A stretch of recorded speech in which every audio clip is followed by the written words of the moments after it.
Halo teman-teman, selamat datang di channel Putri Novel Audio. Jangan lupa subscribe ya. Terima kasih.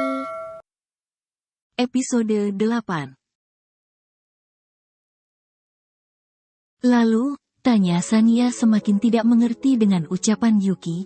Yang membuat aku semakin khawatir itu, alasan Kak Aldan menerima perjodohan itu. Dia terpaksa menerima perjodohannya dengan Gracier karena mamanya terkena serangan jantung. Bahkan mama Kak Aldan sempat koma di rumah sakit karena Kak Aldan menolak perjodohan itu, ucap Yuki kembali menghempaskan tubuhnya. Alasan mama Kak Aldan menjodohkan Kak Aldan dengan si wanita kunti itu memangnya apa? Tanya Sania. Karena dia ingin Kak Aldan menikah dan memiliki keluarga yang bahagia sebelum dia jelas Yuki. Kalau begitu mama Kak Aldan hanya ingin Kak Aldan cepat menikah. Walaupun bukan dengan wanita kunti itu, yang penting Kak Aldan bisa menikah secepatnya. Itu mah gampang, ucap Sania terkekeh kecil. Gampang apanya? Tanya Yuki bingung. Kau gantikan saja posisi si wanita kunti itu. Kau menikah lahu dengan Kak Aldan dan sia-siakan masa mudamu, ucap Sania santai. Caranya gimana? Tanya Yuki. Gampang, kau kan selalu berduaan tuh sama Kak Aldan. Lo rayu saja dia dengan tubuh indahmu. Jika kalian sudah melakukan penyatuan pasti Kak Aldan akan bertanggung jawab, ucap Sania asal. Ide gila, kau kira aku cewek apaan? Cinta sih cinta. Tapi kalau menyerahkan harga diri, aku mah ogah, ucap Yuki memukul Sania dengan bantal penuh kekesalan. Ternyata kau masih waras akan cinta. Aku kira kau mau ngelakuin apapun karena cinta gilamu itu, ucap Sania terkekeh geli. Bicara samamu tidak ada artinya. Bisa-bisa aku akan ketularan kegilaanmu itu, ucap Yuki kesal. Yah, gitu aja Gambek. Sini biar aku bisikin. Aku jamin rencana kita kali ini akan berhasil, ucap Sania tersenyum. Dia langsung menceritakan ide cemerlangnya kepada Yuki. Karena bukan hanya Yuki, Sania juga merasa jika Gracia hanya ingin memanfaatkan perjodohan ini. Mereka yakin jika Gracia tidak mencintai Aldan dengan tulus, dia hanya ingin menguasai harta Aldan dan juga keluarganya.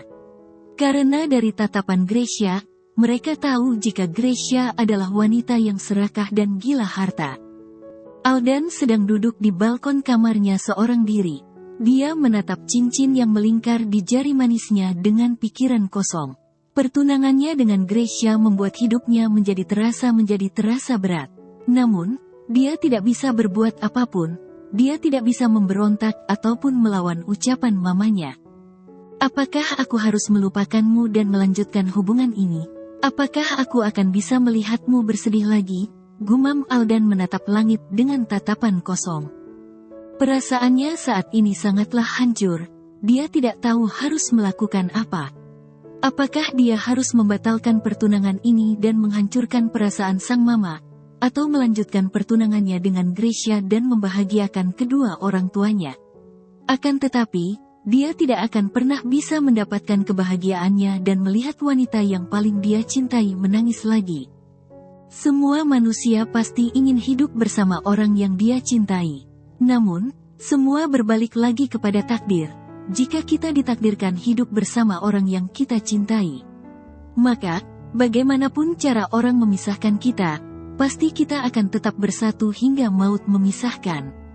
Begitu juga sebaliknya, jika kita tidak ditakdirkan bersama, maka, bagaimanapun cara kita memperjuangkan cinta kita tidak akan pernah bisa bersatu. Aldan hanya bisa pasrah tentang perasaannya kepada Yuki. Karena saat ini dia berada di dalam sebuah dilema yang sangat besar, dia tidak tahu harus berbuat apa untuk masa depannya saat ini. Dia hanya bisa berdoa agar ada kemudahan dalam hidupnya. Dia tidak bisa melihat sang mama bersedih, apalagi jika sampai penyakit jantungnya kumat. Pasti Aldan akan menyalahkan dirinya karena tidak bisa menjaga perasaan sang mama karena egonya sendiri. Sayang, kau sedang apa di sini? Sedari tadi mama lihat kau tidak ada keluar kamar, ucap Bu Wijaya menghampiri putra semata wayangnya itu. Tidak ada, Ma. Aldan hanya lagi banyak pikiran saja. Ucap Aldan tersenyum sambil menatap hangat kedatangan sang mama. Mama untuk apa capek-capek mendatangi Aldan ke sini? Nanti mama kecapean, ucap Aldan mengelus lembut wajah sang mama. Tidak, sayang, mama tidak setua itu. Sehingga jalan ke kamarmu saja akan kecapean, ucap Bu Wijaya tersenyum. Bagaimana pekerjaanmu? Apa kau merasa nyaman bekerja di kantor papa? Tanya Bu Wijaya kepo. Mendengar pertanyaan sang mama, Aldan langsung tersenyum kecil. Dia langsung mengingat kebersamaannya dengan Yuki selama di kantor yang penuh dengan canda dan tawa. Bahkan selama Yuki yang menjabat sebagai sekretarisnya, Aldan merasa lebih semangat berada di kantor. Karena berasa di dekat Yuki membuat hidupnya menjadi dipenuhi semangat. Apalagi mengingat tingkah Yuki yang sangat lucu dan menggemaskan. Iya, Ma, aku sangat betah bekerja di kantor papa, ucap Aldan tersenyum. Melihat wajah Aldan yang langsung bahagia, Bu Wijaya langsung menatap wajah putranya itu dengan lekat. Selama putranya itu dewasa, baru kali ini dia melihat senyuman penuh kebahagiaan melingkar dengan indah di wajah putra semata wayangnya itu. Kenapa? Apa ada sesuatu yang membuatmu sebahagia ini? Tanya Bu Wijaya menatap lekat wajah Aldan. Mama ingat tidak? 10 tahun lalu aku pernah bercerita kepada Mama tentang wanita yang menabrakku. Tapi wanita itu yang menabrakku, ucap Aldan tersenyum. Iya, istrinya si Wildan. Siapa namanya? Ucap Bu Wijaya berusaha mengingat. Iya, Mama baru ingat. Si Sinta, sahabat Risa, ucap Bu Wijaya terkekeh kecil mengingat kejadian yang menimpa putra kesayangannya itu. Iya, putrinya magang di kantor kita, ucap Aldan tersenyum bahagia. Apa? Pekik Bu Wijaya membulatkan matanya terkejut. Kenapa Mama terkejut seperti itu? Tanya Aldan menatap bingung mamanya. Tidak apa-apa, bukankah sewaktu kecil dia sangat mengagumi-mu? Tanya Bu Wijaya. Iya, bahkan sampai sekarang, gumam Aldan pelang, tetapi Bu Wijaya masih bisa mendengarnya dengan jelas. Bagaimana dia? Apakah dia terlihat makin cantik? Tanya Bu Wijaya menggoda Aldan. Mendengar pertanyaan sang mama, Aldan hanya bisa menunduk sambil membayangkan kecantikan Yuki yang telah membuatnya menjadi tergila-gila. Melihat reaksi Aldan saat membicarakan Yuki, Bu Wijaya langsung bisa melihat cinta yang begitu besar yang terpancar di mata putranya itu. Dia sangat cantik, bukan hanya cantik, tapi dia memiliki hati yang sangat lembut. Walaupun sedikit gila, ucap Aldan tersenyum kecil membayangkan kelakuan Yuki yang tidak mau menyerah mendapatkan cintanya. Apa dia lebih cantik dari calon menantu Mama? Tanya Bu Wijaya menatap lekat Aldan. Mendengar pertanyaan sang mama, Aldan langsung terdiam. Tiba-tiba raut wajahnya menjadi berubah drastis. Tadinya Aldan selalu memancarkan senyumnya yang begitu lepas. Akan tetapi, kini dia terlihat tersenyum canggung sambil menunduk tidak berani menatap wanita yang telah melahirkannya itu. Tentu saja lebih cantik calon menantu Mama dong, ucap Aldan tersenyum terpaksa. Sudahlah, Aldan mau mandi dulu. Badan Aldan sudah bau, ucap Aldan mengalihkan pembicaraan lalu bangkit dari duduknya. Baiklah, setelah ini kau turun ya. Kau belum sarapan, kan? Tanya Bu Wijaya menatap lekat putranya itu. Siap, Ma, ucap Aldan tersenyum lalu mencium wajah Bu Wijaya. Mama tidak perlu memikirkan yang tidak-tidak. Aldan akan melakukan apapun yang membuat Mama bahagia. Walau Aldan harus mengorbankan kebahagiaan Aldan sendiri, ucap Aldan mencium kening Bu Wijaya lalu masuk ke kamar mandi dan menutup pintu dengan rapat. Entah mengapa tiba-tiba hati Bu Wijaya terasa sangat sakit mendengar ucapan putranya itu. Dia menatap lekat pintu kamar mandi yang tertutup dengan rapat. Namun, dia langsung menepis semua pikirannya lalu melangkahkan kakinya keluar dari kamar Aldan. Arg, pekik Gresya mengepalkan tangannya geram mengingat semua kelakuan Yuki yang mengibarkan bendera perang bersamanya secara terang-terangan. Ingin sekali dia menyingkirkan Yuki saat ini juga. Namun, Mengingat siapa Yuki yang sebenarnya, dia tidak boleh bertindak gegabah. Jika tidak, semua rencananya yang dia susun secara teratur bersama kedua orang tuanya akan hancur dengan seketika. Mereka sudah menyusun semua rencana ini dengan sangat matang, jadi dia harus mengontrol emosinya dan tidak boleh memperlihatkan sifat aslinya kepada keluarga Wijaya. Ada apa? Kenapa putri mama pagi-pagi seperti ini sudah berteriak-teriak sih? Tanya Bu Erwan menghampiri putri kesayangannya itu. Erwan adalah papa dari Gracia. Dia juga memiliki kekuasaan dan juga kekayaan yang hampir sama dengan keluarga Wijaya. Bahkan mereka sudah melakukan kerjasama sejak dulu. Bukan hanya mereka, tetapi keluarga mereka dulu juga berhubungan sangat dekat. Namun, karena sifatnya yang selalu terlihat baik dan juga memiliki nilai sosial yang sangat tinggi, keluarga Wijaya menjadi sangat percaya kepadanya. Namun, keluarga Wijaya tidak tahu jika dia memiliki sifat yang sangat serakah. Bahkan dia sengaja merencanakan pertunangan Aldan dengan Gracia dengan alasan memperkuat hubungan mereka. Tanpa keluarga Wijaya sadari jika dia telah menyimpan rencana yang buruk di balik itu semua. Aku lagi kesal, Ma. Mama tahu tidak jika di kantor Aldan ada mahasiswi magang. Dan yang lebih parah lagi dia bekerja sebagai sekretaris Aldan, ucap Gracia dengan kesal. Lalu, tanya Bu Erwan mengerutkan keningnya bingung. Lalu Mama bilang, Mama tahu tidak jika dia dengan berani merayu Aldan di depan Gracia, ucap Gracia dengan geram. Oh, Mama tahu sekarang. Tapi kau tenang saja, untuk memusnahkan bibit pelakor serahkan saja kepada Mama. Mama akan membereskannya dengan mudah. Ucap Bu Erwan langsung mengerti dengan ucapan Gracia. Mama mau ngelakuin apa? Tanya Gracia mengerutkan keningnya bingung. Kau tenang saja, Mama akan membereskan semuanya, seperti rencana kita. Kita akan melakukan semua rencana kita dengan baik. Jika ada yang menghalangi kita, maka kita akan membereskannya sampai ke akar-akarnya, ucap Bu Erwan tersenyum sinis. Pagi, Pa, ucap Sania mencium wajah Kinan lalu duduk manis di sampingnya. Melihat wajah ceria dari putrinya itu, Kinan langsung mengerutkan keningnya bingung. Dia menatap Sania bingung sambil berpikiran apa alasan putrinya itu bisa seceria ini. Dia melihat jam tangannya yang baru menunjuk ke pukul 6:30 pagi, dan putrinya yang super manja dan pemalas itu telah duduk dengan manis di sampingnya. Padahal biasanya Risa harus berteriak membangunkan seisi rumah terlebih dahulu baru dia bisa lepas dari bantal dan juga selimutnya. Apa semalam sebelum tidur kau berdoa terlebih dulu? Tanya Kinan menatap bingung Sania. Iya, Mama, kan selalu mengajarkan untuk berdoa sebelum makan dan tidur, ucap Sania sambil melahap sarapannya. Lalu setan apa yang sedang merasukimu? Tanya Kinan. Sehingga Sania langsung menghentikan makannya lalu menatap tajam papanya itu.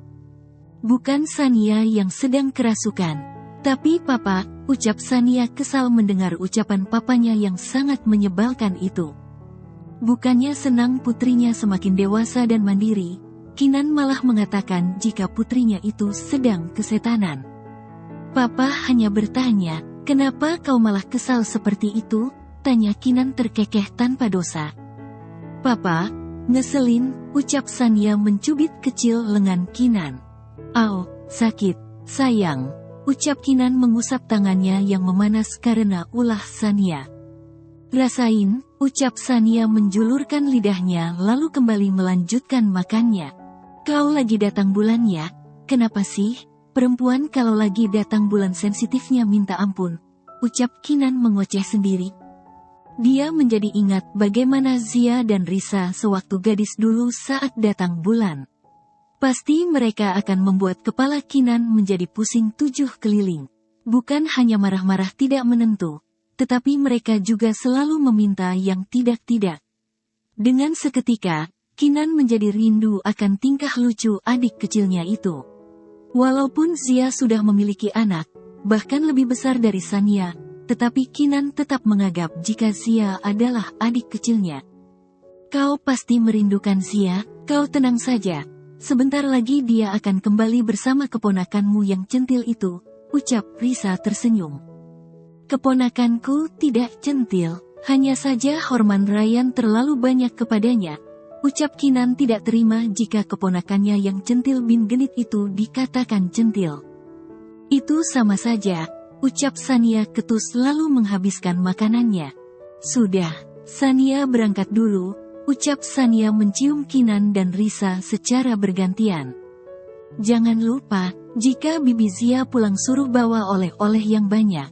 Jika tidak, Sania akan merajuk dan tidak akan mau menemuinya, ucap Sania ketus sambil melangkahkan kakinya. Sania berjalan dengan santai menuju mobilnya. Saat ingin masuk ke dalam mobil, tiba-tiba dia melihat mobil mewah yang memasuki perkarangan rumahnya.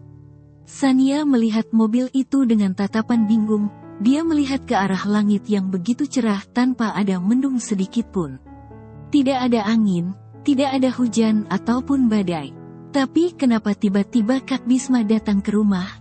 Gumam Sania bertanya pada dirinya sendiri.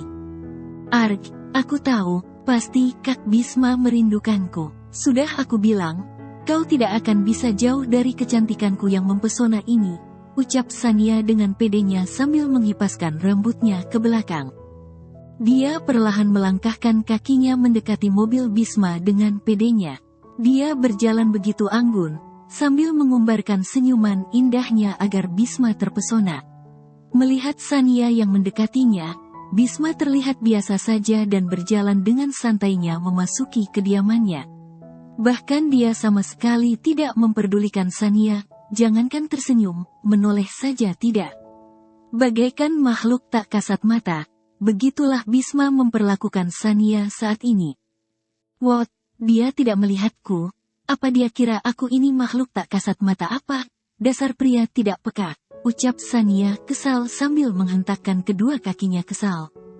Sania berjalan mondar-mandir tidak terima dengan sikap Bisma yang mengacuhkannya begitu saja. Dia harus memberi pelajaran kepada pria kulkas itu, agar dia tidak akan berani melakukan hal yang sama lagi. Sania Ayunda Wirawan gadis cantik dengan sejuta pesona sampai merendahkan dirinya untuk mendatanginya, tetapi Bisma malah mengacuhkan dirinya dan menganggapnya sebagai makhluk halus yang tidak terlihat. Dengan seketika rasa kesal Sania langsung teralihkan ke mobil Bisma yang terparkir di depannya. Senyuman menyeringai yang memancarkan sebuah kelicikan langsung terpancar di wajah Sania. Dia perlahan mendekati ban mobil Bisma dan mengambil jepit rambutnya sambil memperhatikan ke sekelilingnya. Sania dilawan, maka rasakan akibatnya, ucap Sania mengempiskan keempat ban mobil Bisma dengan cepat.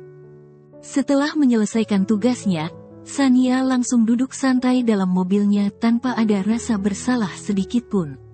Dia memainkan ponsel sambil menunggu Bisma keluar dari rumahnya. Setelah beberapa menit menunggu akhirnya Bisma keluar bersama Kinan. Melihat Bisma yang keluar dengan papanya, Sania langsung memukul keningnya pelan. Jika papanya tahu jika dia telah mengerjai mobil Bisma, sudah dipastikan dia akan kena semprot oleh papanya yang menyebalkan itu.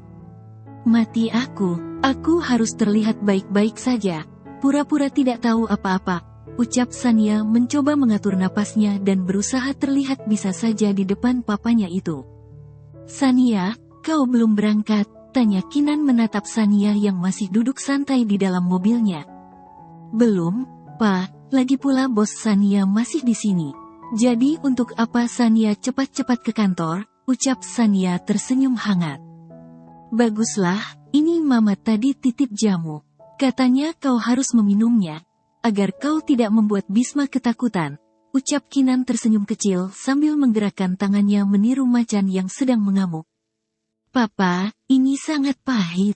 Sania tidak mau meminumnya, ucap Sania mengingat kamu pelancar datang bulan buatan Risa yang terasa sangat pahit. Kau minumlah, jangan sampai kau membuat mamamu mengamuk. Ingat, jika dia mengamuk maka papa yang akan menjadi sasaran pelampiasannya, ucap Kinan meletakkan jamu itu di dalam mobil Sania. Papa, ucap Sania memasang wajah memelasnya. Tidak apa-apa, kau minum saja, papa sudah terlambat, Papa pergi dulu, ucap Kinan tersenyum lalu masuk ke dalam mobilnya. Yes, Papa sudah pergi. Jadi aku aman, gumam Sania tersenyum girang. Aman apa? Tanya Bisma menatap Sania dengan tatapan penuh selidik. Tidak ada, ucap Sania menelan ludahnya kasar dan berusaha terlihat biasa saja di depan Bisma. Mendengar ucapan Sania, Bisma menatap gadis itu dengan tatapan penuh selidik. Dia yakin jika gadis nakal itu sudah melakukan sesuatu yang merugikan dirinya. Melihat tatapan Bisma, Sania langsung membalas tatapan Bisma dengan berani untuk menyembunyikan kesalahannya. Kenapa kakak melihatku seperti itu? Apa aku cantik? Tanya Sania dengan pedenya. Bisma hanya terkekeh kecil sambil mengelengkan kepalanya pelan melihat tingkat kepedean gadis di depannya yang sangat besar. Dia berlahan melangkahkan kakinya menuju mobilnya. Namun, saat ingin masuk, dia langsung disambut dengan ban mobilnya yang kempis. Bisma menatap seluruh ban mobilnya sambil mengacak-acak rambutnya frustasi. Dia berusaha membuang napasnya kasar dan mengatur emosinya. Dia menatap Sania yang sedang duduk di mobilnya sambil mendengarkan musik dengan penuh kekesalan. Sania, teriak Bisma dengan napas yang memburu. Rasain, ucap Sania terkekeh kecil dan pura-pura tidak mendengar teriakan Bisma. Sania, keluar kau, teriak Bisma sambil memukul kaca jendela mobil Sania menggunakan kedua tangannya. Ada apa? Tanya Sania tanpa dosa sambil menurunkan kaca jendela mobilnya. Katakan, itu pasti ulahmu, kan? Tanya Bisma menunjuk ke arah ban mobilnya. Mendengar pertanyaan Bisma, Sania langsung mengeluarkan kepalanya untuk melihat ban mobil Bisma. Oh itu, ucap Sania santai. Iya, aku yang ngempesin. Memangnya kenapa? Apa, kau sudah gila? Cepat kembalikan angin yang kau buang ke dalam ban mobilku lagi, ucap Bima menatap geram Sania. Kakak yang sudah gila. Mana mungkin angin yang sudah keluar dimasukin lagi. Udah tua. Tapi on, cerocos Sania pelan. Tetapi masih terdengar dengan jelas oleh Bisma. Apa kau bilang? Ucap bisa menatap tajam Sania. Tidak ada, ucap Sania nyengir tanpa dosa. Melihat kelakuan Sania, ingin sekali Bisma mengulek wajah Sania dengan tangannya. Untung saja dia memiliki kelebihan kesabaran. Jika tidak, sudah pasti dia akan melahap Sania hidup-hidup saat ini juga. Bisma berusaha untuk membuang napasnya pelan sambil mengontrol emosinya melihat kelakuan Sania yang begitu menyebalkan. Ya Allah, gaya apa yang Kinan gunakan waktu mencetak anak ini? Kenapa kecebongnya bisa berubah menjadi gadis yang sangat menyebalkan seperti ini? Batin Bisma sambil terus berusaha mengontrol emosinya. Walaupun sebenarnya ngegemesin sih, tapi tetap saja, kehadirannya membuat kepalaku ingin pecah, batin Bisma kembali. Daripada kakak sibuk berdebat sendiri, lebih baik kita berangkat ke kantor bareng saja, tawar Sania tersenyum manis. Tidak, daripada satu mobil denganmu lebih baik aku naik taksi saja, ucap Bisma ketus. Yakin, lihat udah jam berapa? 15 menit lagi kita ada rapat penting loh, ucap Sania memperlihatkan jam tangannya. Mati aku, ucap Bisma memukul keningnya pelan. Ikut atau tidak? Tanya Sania menghidupkan mobilnya. Baiklah, aku ikut denganmu, ucap Bisma tidak punya pilihan lain. Kakak mengambil keputusan yang tepat, ucap Sania tersenyum. Bisma perlahan duduk di samping Sania dengan memelas. Walaupun dia merasakan sesuatu yang buruk, akan tetapi dia tidak punya pilihan lain. Dia yakin jika bocah tenggil itu akan membuatnya sport jantung, karena Sania memang suka ugal-ugalan dalam membawa mobilnya. Setelah melihat Bisma telah duduk di sampingnya, Sania langsung mengemudikan mobilnya keluar dari perkarangan rumahnya. Selama di perjalanan, Bisma hanya diam sambil memainkan ponselnya. Melihat Bisma yang sibuk memainkan ponsel, Sania mencoba mengintip untuk mengetahui apa yang sedang Bisma lakukan dengan ponselnya. Melihat Sania yang menatap ponselnya secara diam-diam, Bisma langsung mengubah posisinya agar Sania tidak bisa melihat layar ponselnya. Tentu saja hal itu membuat Sania menjadi curiga. Dia tidak akan terima jika Bisma sibuk bertukar kabar dengan wanita lain ketika di sampingnya. Set, bu, Sania, kau bisa bawa mobil tidak? Sih, tanya Bisma mengusap keningnya yang memerah setelah terbentur, karena Sania yang mengerem secara tiba-tiba. Maaf, Kak, tadi ada lobang, ucap Sania terkekeh kecil. Mendengar ucapan Sania, Bisma langsung menatap kaca spion. Namun, dia tidak melihat sedikit pun lobang yang ada di belakang mereka. Melihat itu, Bisma langsung bisa menebak jika Sania sedang mengerjainya. Tentu saja dia tidak akan diam, dia akan membalas perbuatan Sania. Berani-beraninya bocah kencur seperti Sania mengerjainya. Kakak kenapa, haus ya? Tanya Sania tersenyum. Dehem Bisma datar lalu mengambil botol minum yang ada di samping Sania. Melihat itu, Sania langsung membulatkan matanya. Dia mencoba untuk menghentikan Bisma, tetapi Bisma terlebih dulu meminum jamu pelancar datang bulan buatan Risa. Belum sempat jamu itu melewati kerongkongannya, Bisma langsung menyemburkan seluruh jamu itu keluar. Dia menatap botol minum yang ada di tangannya, sambil menatap Sania secara bergantian. Ini apa? Tanya Bisma sambil mengelap mulutnya menggunakan tisu. Hei, kakak sih asal samber saja. Bukannya bertanya dulu, ucap Sania tersenyum. Itu jamu datang bulan, ucap Sania terkekeh kecil. Apa? Teriak Bisma membulatkan matanya terkejut, lalu mengambil tisu untuk membersihkan mulutnya. Tisunya jangan dihabisin, ucap Sania melihat Bisma yang hampir menghabiskan tisu miliknya. Kau tenang saja, nanti aku akan membeli pabriknya untukmu, ucap Bisma kesal. Bisma masih merasa pahit di lidahnya, sehingga membuatnya menjadi geli sendiri. Bisa-bisanya pria matang dan tampan sepertinya meminum jamu datang bulan. Jika para sahabatnya tahu, sudah dipastikan dia akan menjadi bahan tertawaan seumur hidup. Bersambung dulu ya teman-teman.